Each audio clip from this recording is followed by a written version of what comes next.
the sinister FNAF fan game on Steam. I wanted to watch it a week ago, but now I have the proper opportunity. First of all, I've been a FNAF kid ever since it came out, honestly.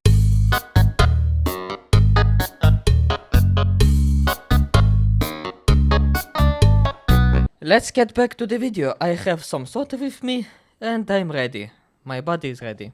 Games on this channel, and well, recently one caught my Irritated Mind, Fear of Warehouse. attention when I came across it when browsing through horror games on Steam. Not explicitly labeled a FNAF fan game, we have Irritated Mind, Fear of the Warehouse, which according to the description is a game where we will unravel the mysteries surrounding the protagonist's past and survive through 5 shifts. If that didn't already ring a bell that this was going to be at the very least a FNAF inspired game, then the screenshots will definitely convince you, with a robot-like character being shown that pretty much resembles Chica's design exactly. Looking through other screenshots on the page though shows some interesting looking story content and some pretty interesting art style, which is decent, very decent. had me curious to see what this game was all about, with the title costing almost $11, which is pretty steep for one of these indie horror games, and the promise of a story with mysteries that would unfold. I was pretty much hooked to find out what this game was really about, and see if it was an underrated experience or a rightfully looked over game. So today, join me as we dive deep into Irritated Minds, the terrifying FNAF fan game that I found on Steam.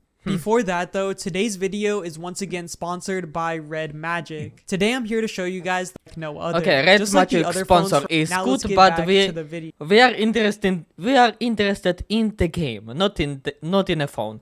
I won't switch anything from my Samsung anyway. Yeah. As soon as the game starts up, we are immediately brought to a pretty promising main menu, which already shows off some of the interesting features this game has, like its challenge modes, shop, and most importantly the story mode, all set behind a backdrop showing us the warehouse we will be working at throughout the game. After pressing new game, we are immediately thrown into a PS1 style gameplay section where we are crawling an event, very similar to the beginning of Sister Location. Peeking through the vent grate under us, we can hear what sounds like someone working on a machine, accompanied by the visual of some blood surrounded by wires. Moving through the vent, we eventually encounter another grate. This one, however, our character falls through. I need to find my way out before they find out I'm here, our character says, as someone or something can be heard banging on the door. We need to quickly escape the garage before getting caught, which we are able to do by unlocking a... You know what I'm reminded of? This reminds me, for some reason, this reminds me of Granny. You know, the weird zombie granny game. Holy shit, that was such a throwback to, what was it, 2018 or later. God, those were some times. I swear to God. There was a time where I was following some super weird stuff. Honestly. Well, here we are today. Today I am a weirdo. Nice. A locker and finding the keys to the car. This allows us to open up the back seat and retrieve a crowbar, which we then use on a boarded up door. A door that leads us to a blank room, filled with only a light switch. The monolith. Flicking the switch sends our character into shock, and we are now awakened on the side of the road, pulled over in the driver's seat of a car on a cold winter night. Surprisingly unshaken by what just happened, our character comments on his rumbling stomach and decides to go grab a snack at the local gas station. It's here where we learn that this game actually takes place in Japan, which is a neat little thing considering I've never seen a FNAF style game take place in any other country. Which is nice. And now we can continue. Withdrawing some money from the ATM and grabbing a bag of chips, we then spark up a conversation with the gas station clerk, whose name is Michael. And surprisingly enough, we are given multiple dialogue choices. Michael in Japan? Really? You could have just went with Shoto, honestly, in that case. Or is our protagonist his Shoto? Whatever. Throughout this conversation, which is something that carries out throughout all of the game's interactable story segments. Our character brings up that he needs a place to stay after just recently moving here, and Michael suggests that we rent an apartment from his neighbor before giving us his contact information. We then cut to a few days later when we arrive at our newly rented apartment. However, before entering, we encounter one of our neighbors who has some ominous words to say to us. You shouldn't have moved here. Soon you'll find out everything yourself. After realizing Yeah, nice. What a nice neighbor, right? I have this kind of neighbors every day, and I live here for what, 3 years already? Almost 3 years. Yeah, this is the kind of neighbors that will drink with you after a party. we left the keys to our apartment at Michael's, we go over to his apartment. However, inside is not what we were expecting. Walking What the through hell another is one that? of these pure black rooms, we find ourselves in a grassy field with 3 graves at the top, accompanied by our apartment key, which we can now use to Wow. enter our room. After making something to eat and taking a shower, we are finally able to sit down and watch some TV. And it's here where we learn about our soon-to-be brand new job. If you dream of high salary and career growth, then congratulations, this is your chance. Join this company, which has been providing a full range of warehouses services for over 40 years, is looking for night workers in our warehouses. Call us, don't miss your successful future with Uranus. That music, that that kind of sound. Just wonderful ad. We now wake up the very next day, once again in our car, heading to our Just how fast is he driving? Is that 90 kilometers in the snow? That's some dangerous driving, my boy. new job. On the way there, we get a phone Look at the way, look at the call speed. from our manager, who begins This is well above 60 kilometers, okay? In the snow, that is super dangerous. You don't do that in the rain, let alone in the snow, to okay? fill us in on what we'll be doing. We learn that we will be working from evening till night, Even if your car is full-wheel drive, all-wheel drive, or four-wheel drive, which is my Jeep exactly, you don't do that. You won't do it. You won't do high speed, okay? and according to the manager, we'll be alone. Besides the fact that sometimes homeless people sneak in, explaining why we'll be given a camera system. The manager fills us in on the rest of the things that come with working this job, along with giving us this manual to read, which explains the mechanics further for the actual gameplay sections. I really like this in-universe way of explaining the gameplay to us by giving us a manual. It's just kind of Yeah. goofy how we can be seen speeding down the road while reading it. As our Yeah. By the way, I was about to tell it that why the hell does he looks away from the road? I won't be surprised if he crashes it in the next second. I won't be surprised. character is not even paying attention to his driving. Also, it's a little confusing to understand the actual mechanics until you get into the office for yourself. Luckily though, after putting down the manual, our first night begins. We now step into our office, which unlike a lot of FNAF Does he have 4 hands and 2 heads? Because it pretty much looks like it, as if he is some. What's the English name for that? Siamese twin. Yes, it's pretty much. Do we have a Siamese twin as a protagonist? Because it pretty much looks like it. It pretty much looks like we have a Siamese twin as our main protagonist. How nice, just wonderful. A shame he has only 2 hands and not 4.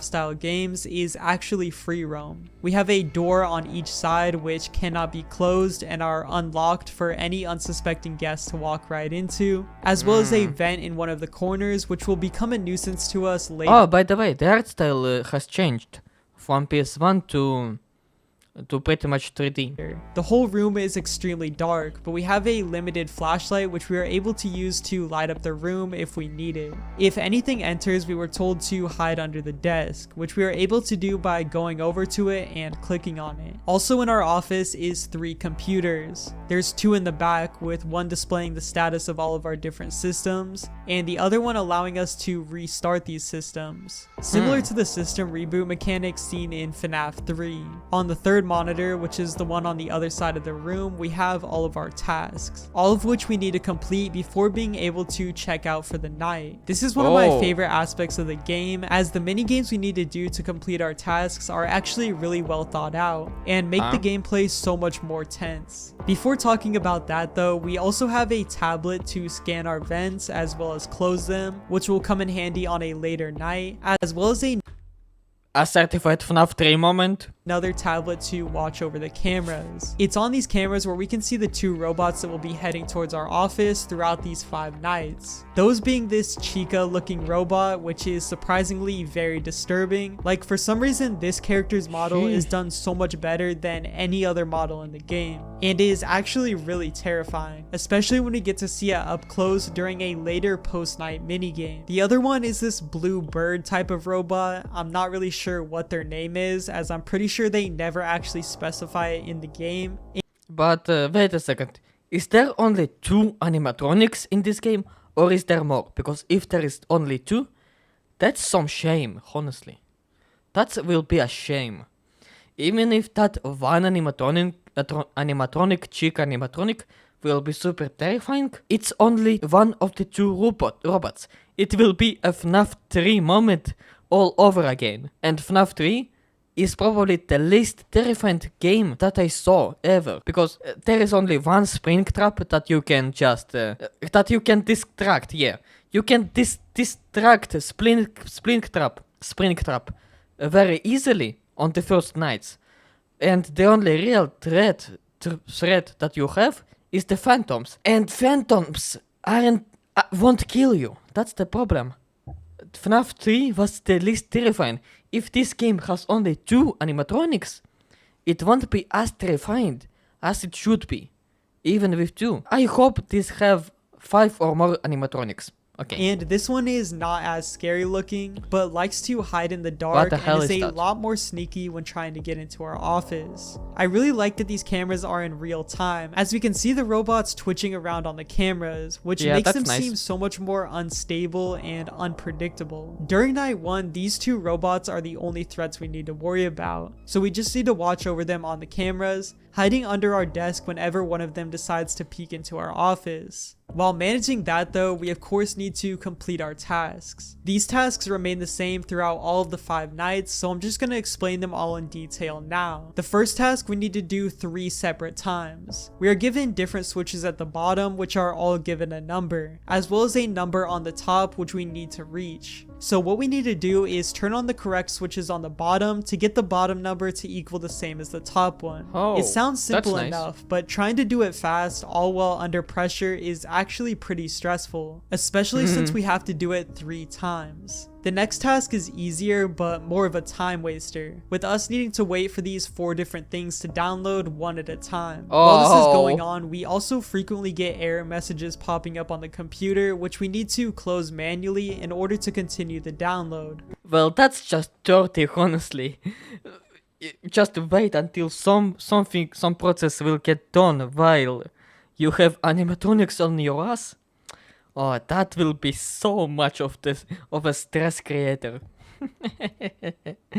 Yeah, I will never play it. Okay? Don't try to force me. I will never play a horror game, especially a FNAF fan game, let alone. Which forces us to stay close to the monitor if we want this step to go by quickly. I should also mention that one of the systems that's able to go down is our task computer. So if we see a blue screen at any time, we need to go over to the reboot screen and reset it, which costs us precious time. That's even more dirty.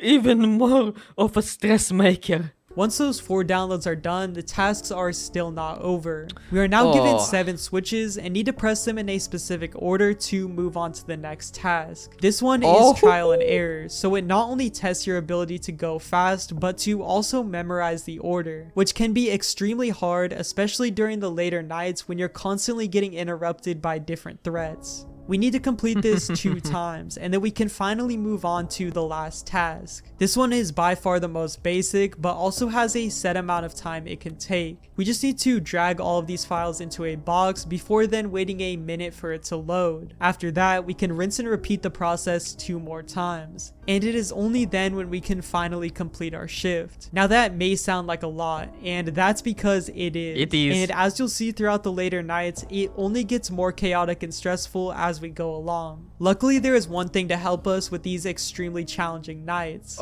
After are those finishing buffs? the night on the computer screen with our tasks on it, we get a rating which is based on how fast we were able to complete the night. This rating determines Nice. how much money we earned at the end of the shift, which we are then able to spend in the shop. This is really cool because not many FNAF games make earning money on the job actually integrated into the gameplay. So seeing it done like this was definitely a breath of fresh air. The shop isn't just cosmetics either, giving us the option to upgrade various pieces of equipment used during our shift, such as the speed of the system reboot or how fast we can scan the ventilation system. Some of these upgrades are Nice. very interesting, like this one that gives you a 15% chance of surviving when being jump scared, for anyone willing to take that gamble. Me personally though, I was not, so I Yeah, 15% chance.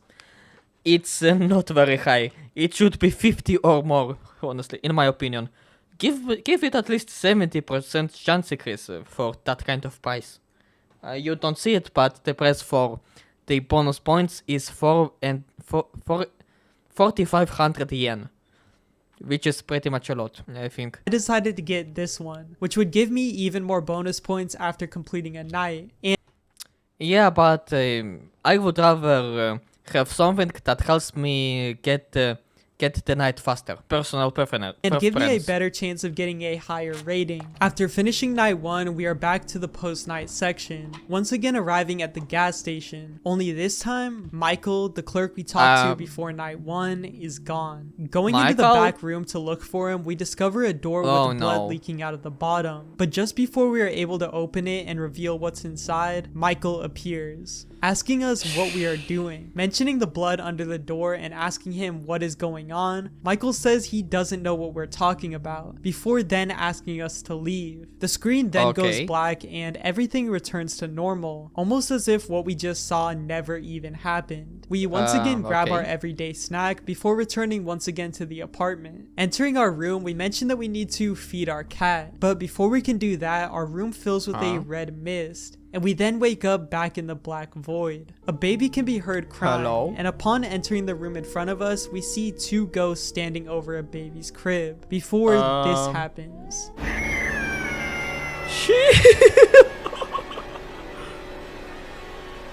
What the hell happened? checking the crib reveals a key, which we are able to grab to unlock. This gave me a flashback from Metro 2033, where this moment give me a Metro 2033 flashback, honestly, because it didn't have this kind of scene, but there was a moment where you get into a house, you get into a child's bedroom, and you have this bed, and on this bed you have this black baby. In the Russian version, it's literally called a black one. The blacks, yeah. No racism, just a description. So you have the black baby that just shows up out of nowhere, and then he disappears. That was the last time I played Metro 2033. This moment scared me so much, I stopped playing the game at all. I just quit from the game and deleted it. That's not even a joke. That was what happened to me. So, yeah, I had a flashback for a moment right now. Checking the crib reveals a key, which we are able to grab to unlock the Ooh. door behind us. How nice. Entering the room reveals a flower below us, which strangely begins talking. You're finally here. It's been a long time. You don't remember me at all? We ask the flower if we know them, to which it responds, perhaps I am an echo of dreams, lost in the captivity of reality, or something else entirely. I could be anyone, as long as you don't remember who I am. We then ask the flower where we are, to which it responds, Are you my imaginary friend? Are you that one viewer on my Twitch stream right now? Are you that guy? I have one guy here with me because I am the second viewer. I am one viewer. Somebody is here with me. If you are here with me, are you my imaginary friend? Please send a message in my chat if you can. I will be happy to see it.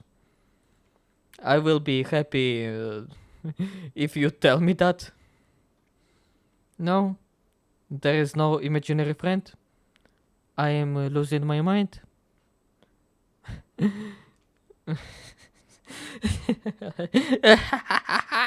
Okay, back to the video. Spawns. This world is woven from the reflections of your journey, a dance on the edge of reason where meaning disappears into the abyss of dreams. Perhaps the truth lies beyond, in the rhythm of silence and the melody of stillness. Perhaps it is lost in the boundless hall of your illusions. Or maybe it is right beside you, within reach, and only you have the power to grasp the present. Time does not bind you in this world. It is a path into the unknown, where nothing has an end, and everything. I'm sorry, but the man's piece, the piece and C's, the parentheses, are hitting my ears so much. He will need a better microphone.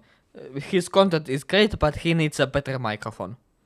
No offense. Begins anew, in the eternal rotation of the wheel of time. You will have. I need a better microphone too. I have a better microphone. I am waiting for an audio interface for my microphone, okay? I know. Have plenty of opportunities to find out what is meant for you. Farewell. It is time for me to go. After this strange and cryptic conversation with this mysterious flower, the screen once again fades to black as the overwhelming. Oh, that background music. Oh, I remember it so well. Such nostalgia, man. Thank you. Sound of voices fills our head. It's after this where we wake up gasping for air in our apartment. Our character questions whether or not what we just experienced was a nightmare, before mentioning that a strange sound can be heard coming from our neighbor's room. Leaving the apartment, we are still overwhelmed with the whispers of multiple voices in our head. Knocking on the neighbor's door, we then tell her about the loud noises coming from her room, but strangely she has no idea what we are talking about, telling us that we should probably see a doctor. Continuing to ask her about these noises, she then weirdly says this to us. Sound. You're mistaken, young man. It's just the imaginary ghost. You cannot be saved. Excuse me? No one will save you. You're weak, useless. Everyone has always spat on you. You were never needed to anyone. Anyone with credit existence. You're doomed to torment. You must rot for everything you've done, for everything waiting for your soul. You must rot on the ground. You will die. You will die, and no one will remember you. Such a rotten, useless piece of flesh and crap. Burn alive. We then wake up again, once again questioning if this is all a nightmare. It's clear at this point that there is something wrong with our character, something in his mind that is torturing him. It is now time for us to wash up before our A nightmare in a nightmare. Where have I seen this before? This wasn't a Groundhog Day. It was something else. I saw this kind of scenario before, but I don't remember where I saw it. Okay. second shift. However, upon entering the bathroom, we see this. Oh. Perhaps another memory tormenting our character, or maybe something we did without even knowing. At this point, it's still not clear. We are now back on the road heading to work, where we once again receive a phone call from the manager. He begins by congratulating us on our first night, before then mentioning that they received some new toys from that robotics engineer, before asking us if we could possibly be his son, as we share the exact same last name. He then tells us that this new toy is right in our office, which is the brand new mechanic for night 2. Strangely enough though, he also Why the character would be the engineer's son if they shared the similar last name? This this can be a generic last name, you know.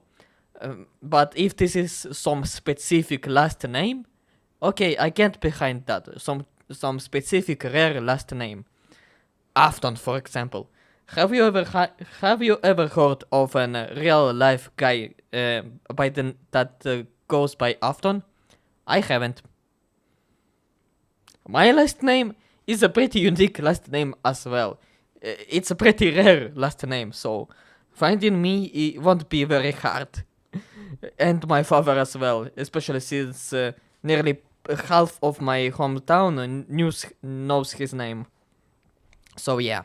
Also mentions that after reviewing our complaint from the first shift, nothing was found on the footage, and tells us to not report anything unless we are absolutely sure something happened, which could be another hint towards our character's deteriorating mental state. Entering the office, we immediately see this new toy the manager was referring to, a red bird-like animatronic that's slumped over in our office. Despite its admittedly very goofy looking design, this thing is pretty annoying. Many times throughout the night, it wakes up from its slumber and begins singing a song, with the tablet on its head now becoming active. Before it's done reciting its jingle, we need to walk over to it and complete the puzzle on it in order to shut it back off. The puzzle is really simple. All we need to do is select the number that is next in the pattern. The annoyance doesn't come from the mechanic itself, rather the distraction this thing poses when you're trying to do the memorization based tasks on your computer. It also loves to activate around the same time an animatronic peeks into your office, forcing you to run out from under the desk and quickly shut it off before it kills you. This thing ups the tension in the nights by a lot,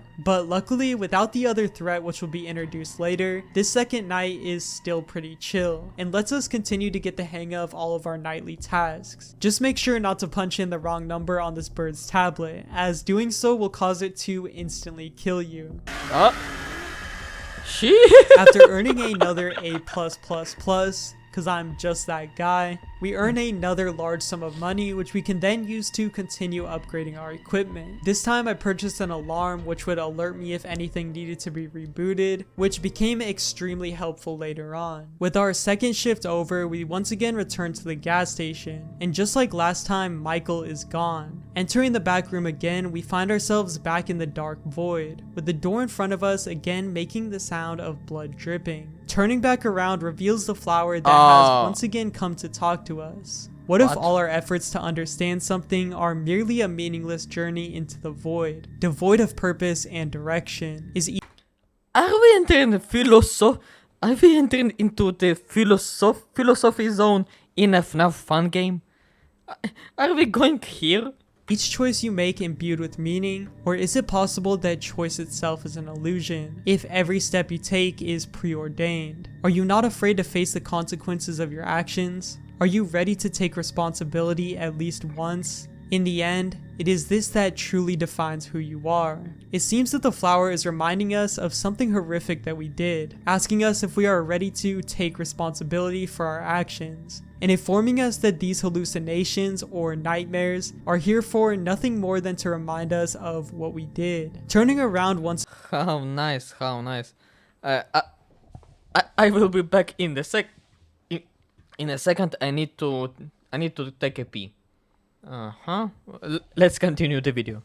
Are here for nothing more than to remind us of what we did. Turning around once again reveals the door with blood underneath, and upon trying to open this door, we are met with a brand new monster, one unlike any we've seen before. Running from this three-legged amalgamation into a white room, we find ourselves back in the gas station. Only this time it's in complete disarray, with blood on the floor. Exiting the building, police sirens can be heard as our character states that he needs to escape this place quickly. Did we do something we aren't aware of in this gas station? Or is this all just another vision in our character's mind? We jump in our car once again and return to our apartment, where the voices in our head can be heard once again. This all can't be real. Could it all be a nightmare? Our character asks himself as we return to our room. The police siren continues to get louder as our vision becomes more and more distorted. In a desperate attempt to escape this hell, our character decides to go to sleep. But that's not where this nightmare ends. as upon waking up we are met with a knock at the door. It's the police. This sends our hello? character into a panic once again, which distorts our vision even more. Entering the bathroom before answering the door, we are also once again met with this extremely disturbing sight of what looks to be a dead body inside of our bathtub. Whose body could this be, and why and when did we do this? Answering the front door reveals that there was no police all along, and where the officer should have been standing is instead another pile of blood. Exiting the apartment then brings us to a dark forest, where we can find our parked car, and illuminated in this car's headlights is 2 dead bodies. Approaching them to get a closer look once again teleports us to a new scene, this time standing in a classroom, as the ghosts of all of our fellow classmates laugh at us. We once again run to the nearest door in an attempt to escape. However, this only brings us back to the apartment, where the flashing What the hell is happening right now?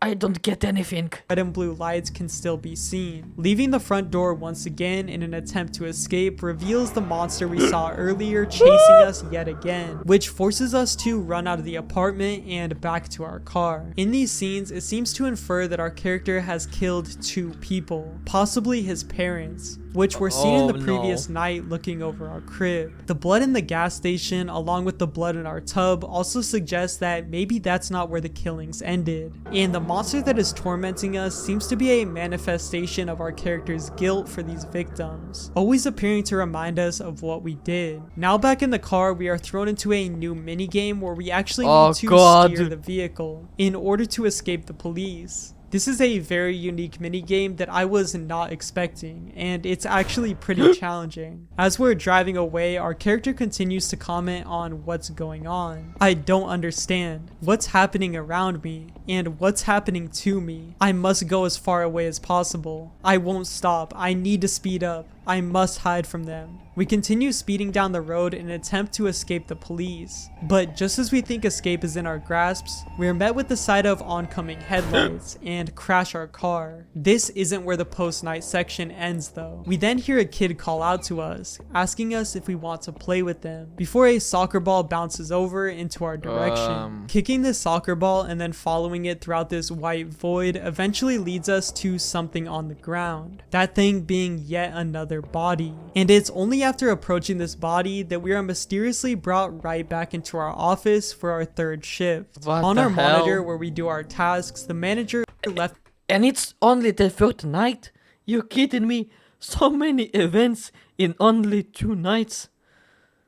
Holy shit. A note for us, which reads, "Hi Ueda, I couldn't reach you, so I left this note. We see your results. Keep up the good work. Workers have been complaining about the vents all day, talking about the noises coming from there and the constant hum. So check the vents in your PDA, and if anything breaks, give us a call this afternoon. Good luck." The reason we are being told to check the vents is because there is a brand new robot we are dealing with for this 3rd night. That being whatever this thing is. This is by far the most difficult animatronic to keep away, so we need to be extremely cautious during these following nights. On our vent tablet, we are able to use this scan button every 20 seconds, and upon pressing this button and waiting another 5 seconds, we are shown an exclamation mark of where this robot is in our vents. Throughout the night, we need to continue monitoring this robot to make sure they don't move, as if they do, we need to use our fans to block off their path to our office. If we use the fans when they are not needed or use them too often, they will die completely, leaving us defenseless for the rest of the night.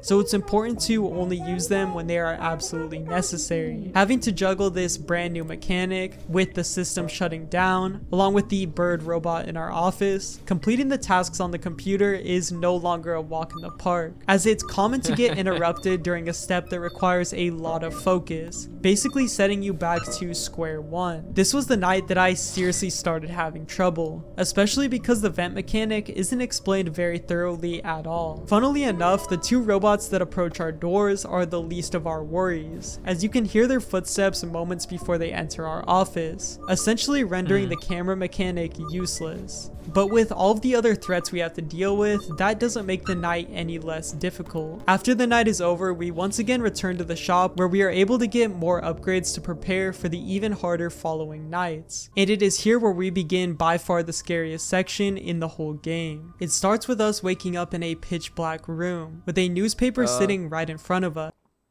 Now it's a FNAF 6 moment. How nice. Picking it up and reading it reveals information on the man who made the robots that have been trying to kill us, who is also our character's father. Yueta Goku. What the hell? Goku? What? Mysterious lull or idle action. Why hasn't Ueda Goku done anything worthwhile for a year? Kakarot, what have you done? I'm sorry. The renowned robotics engineer Ueda Goku, the man many scientists and technology enthusiasts have pinned great hopes on, has not presented a new animatronic or technology in a year. Ueda has suddenly gone into the shadows. The reasons for his lull remain a mystery. Many speculate that Lol. Lol. Why lol? the pinned hopes of progress on the once luminary of the scientific world Ah, may wait. have Is it the name of a brand or is just... let me check for a second in the dictionary because I never heard the word lol. Not as in lullaby. Ah, as in hiatus. Okay, so it's a type of gone silent or just gone to sleep kind of coma. Okay. have trapped Ueda in his own ambitions. With many people questioning where Ueda might be, this gives us even more proof that one of the two people our character killed was most likely his father, which would explain why he mysteriously disappeared, and why this paper is being shown to us now. Following this line of lights, we make it to a locked door, and at this door we can overhear a conversation between our character's parents. Takashi has been acting strange. He's only 7 years old and he's become withdrawn and scared. Have you even noticed? He's just a kid. All children act like that sometimes. This isn't normal. He's constantly frightened and barely talks. I'm getting called to school all the time because they say he's acting wild. Do you even understand what's going on with him? Of course I do, but it's just temporary. Are Excuse you me? serious? You spend all day in the basement playing with those stupid robots. They're scaring Takashi. Those aren't toys. They're important projects. For whom? You For yourself. serious? Have you ever thought about us? Your son needs a father, not that metal junk. I'm trying to help the family. You're doing nothing. Talk to Takashi. Finally act like a man. Fine, I'll deal with it later. After hearing this argument between Takashi's parents, which gives us even more insight into his troubled So Takashi Ueda, or Ueda Takashi and Ueda Goku. How nice. Even more Afton elements in the game. Wonderful. upbringing, we are now able to proceed through the door, where we hear even more dialogue of Takashi's mother, who expresses her disappointment in him, asking why he can't be like the other kids, and even stating that she regrets giving birth to him. We What? eventually make it to another door, and it's here where we find a lighter, which we can use to illuminate the room. After turning around, we find ourselves in a new location once again, the garage, the same one we escaped from in the beginning of the game. Takashi states that he thinks he can escape through the garage door. However, after trying the button, the electricity to the house shuts down, and it's now up to us to get it back up and running. And this section is genuinely scary. Using another door in the garage, no. we make our way down into the basement, which is not only massive, but also entirely pitch black. We need to navigate through this basement with the very God. little light we have, and it's here where we discover some pretty disturbing things, like the robots that have been attacking us locked in a cage, as well as Ueda's office where he made all of his creations. We grab a key off of his desk, which we can now use to unlock the electricity room close to where we entered the basement. However, as we're heading out of the office, we are greeted with a tall figure standing in front of us, just barely peeking out of the darkness.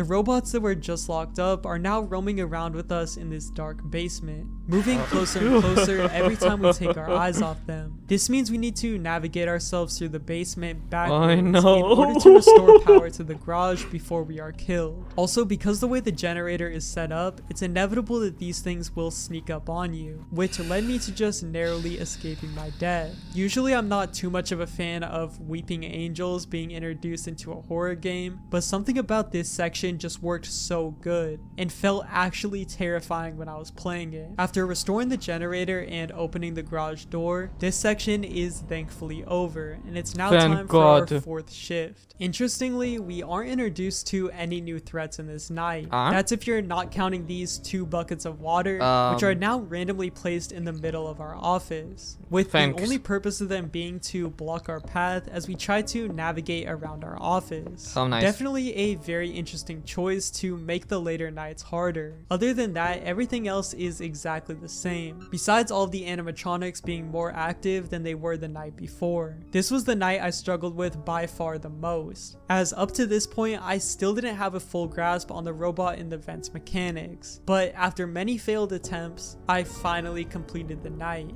Yay!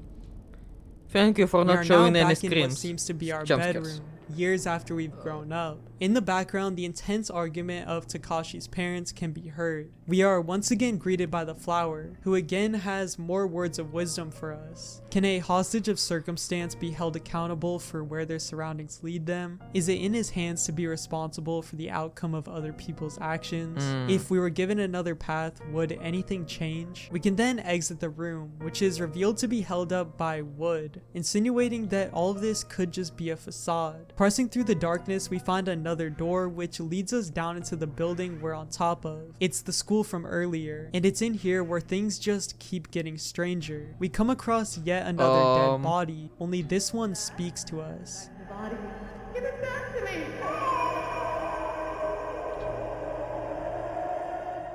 We now need to roam around the school, which is in complete disarray, finding body parts to give back to this corpse that we found on the ground. Entering rooms causes our character to continue getting flashbacks, hearing things like his teachers who would call him an embarrassment, as well as other students who would call him pathetic and even say that nobody likes him. This section gives us a clear insight into how messed up our character's school life was. But that's not the only thing to focus on, as while we collect the missing body parts, we are also being hunted once again by the amalgamation that was after us earlier. After using various keys around the rooms to find the missing head as well as the other limbs, we can then return them to the body and assemble it on the ground, which causes it to let out a scream, before the screen then fades to black. We then appear once again in a dark room, with the only thing in front of us being a desk with a knife on it. As we approach this desk, we hear Takashi's mother scolding him before telling him he will die. The creature from earlier then runs towards us, which we respond by swinging our knife and killing it. Takashi's dad can then be heard, as we do the same thing once again to another one of these creatures. We do this 4 separate times, and as we swing our knife for the final time, we are brought right back to our bedroom, and it's revealed that these creatures we were killing weren't creatures all along, and Takashi had actually just murdered both of his parents. Without saying a word, we are then able to exit the room, back into the black void, and enter our car. We then, weirdly enough, cut to a scene from another Wait a fucking second. We are in Japan, right? Why the heck? Why the heck is the car left wheeled with a left steering wheel? Why isn't it right steering wheel? This is what I'm mostly pissed about. Game dev, who is the game dev? Fix that shit right now, because this is inaccurate. No, this isn't right. This should be, the steering wheel should be in the right side of the car, okay? Our car. We then, weirdly enough, cut to a scene from another person's perspective, a police chief, who receives a report on the murder we just saw take place. During the search of the house at the crime scene, no traces of the family's car or the family's son, Takashi Ueda, were found. Items indicating a hasty departure were discovered, including empty clothes, bank cards, and documents. As a result of the investigation, sufficient evidence has been gathered to charge Takashi Ueda with the murder of his parents. Takashi Ueda has been declared wanted. The case is being submitted to the court for the issuance of an arrest warrant and further investigation. It's now time for the 5th and final night of the game. There's no hidden 6th or 7th night, so this is it. And just like night 4, no new threats are added, with the only extra difficulty being from the increased AI. Strangely enough, the buckets of water from night 4 are no longer on the ground, giving us space to actually navigate the room. Other than this, the only thing new that I found added was during the night there are these hallucinations of the word die repeatedly appearing on the wall, which would occur whenever I hid under the desk. After failing so many times on night 4, I was extremely confident with the game's mechanics at this point, and that, paired with all of the upgrades I accumulated throughout the other nights, made this one a lot easier to get through, which was good news to me because I could finally see how this game ended. The final section begins with us waking up from the car accident that happened earlier. As we make our way away from the car and into the forest, we hear a reporter from the news who states we were pronounced deceased after the crash. We then fall onto the ground before waking up back in the grassy field. I found a flower. It talks to me. I need to run and tell mom and dad, our character says as we begin to run up the hill to our home. Attempting to enter the house once again snaps us back to reality though, or at least another reality. We are now back in the frozen forest, and in front of us is an ominous gray looking building. Walking inside, we can see the head of the main robot dismantled on the floor, as well as some different phrases on the wall, like one that reads, "Why did you abandon us?" Moving deeper into this otherwise empty building, we once again encounter the flower. Doesn't it seem to you that meaning is merely a shadow we cannot catch? Perhaps the true meaning is that there is none. We seek meaning in this chaos, but aren't all of our efforts just an attempt to bring order to disorder? In this void, do you find an answer? Or maybe the question itself is the answer. After this cryptic message from the flower, we are then able to exit the building, and it's here where we come across 3 graves, 2 of which contain the bodies of Takashi's parents. The flower then shows up once again to give us one final choice. This is the end of the road, but this path is just one of many you've walked, and perhaps it's not the last. Now you face a choice that will determine your fate. Your actions have left scars on those you knew, on the world you shattered. You must weigh your life on the scales. Does it deserve to continue, or should your journey end here? You have found the truth, but with it comes burdens. You must decide whether you are ready to bear the weight of your sins any further. 2 paths lie ahead. One leads to eternal darkness, the other to redemption, but both demand sacrifice.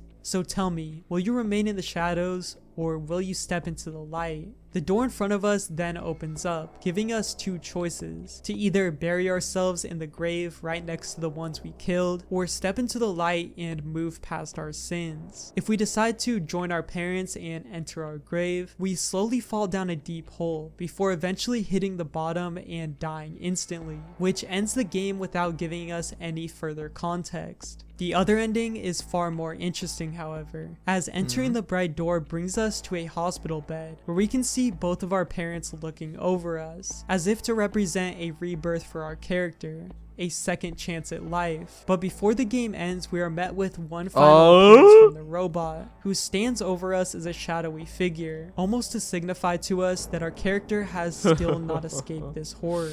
Going into this game, I really did not know what to expect. Originally, I thought it could just be a FNAF clone, trying to make a quick buck. However, that was not the case at all. While I do think the $10.99 price point is a little high, and the game could have maybe used some more unique designs for its monsters, everything else really surprised me. I loved how story-centric the entire game was, and the way it was slowly unveiled after every single night. The actual office gameplay was also more unique than I expected, and surprisingly well designed, especially the task system. If you ever catch this game while it's on sale, I would say I recommend it. Overall, I thought that it was a very enjoyable experience, and definitely don't regret checking it out. With that being said, let me know what you guys guys thought about the game down below, and also if there was anything about the story that I might not have caught in my initial playthrough. Anyways, thank you all so much for watching, and with that, I'll see you all in the next video. Thank you. Peace.